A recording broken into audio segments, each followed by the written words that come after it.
చాలామంది చాలా రోజులు బట్టి అడుగుతున్నారు ఈ టాపిక్ చెప్పండి అని. Could be, should be, would be అని. Could be, should be, would be దీన్ని ఎట్లా వాడతాం ఇంగ్లీష్లో దీన్ని ఎట్లా వాడతాం కాబట్టి ఒకటి నేర్చుకునే ముందు మనం అసలు దాన్ని ఎలా వాడతారు అని చెప్పి నేర్చుకోవాలి. అది ఇంపార్టెంట్.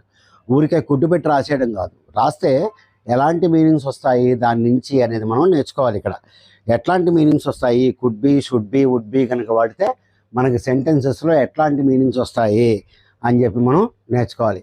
నాకు రీసెంట్గా మీరు చాలా ఇంట్రెస్ట్ చూపిస్తున్నారు నా వీడియోస్లో. చాలామంది చూస్తున్నారు నా వీడియోస్. మొన్న రీసెంట్గా నా వీడియోకి 50,000 వ్యూస్ దాటినాయి. ఫస్ట్ టైం అనమాట. నాకు ఫస్ట్ టైం ఒక వీడియోకి 50,000 వ్యూస్ రావటం అనేది నాకు రికార్డు మాత్రమే. మొన్నే రీసెంట్గా 10,000 సబ్స్క్రైబర్స్ దాటిపోయాము. నాకు మానిటైజేషన్ కూడా అయింది. ఇదంతా కూడా మీరు నా ఛానల్ మీద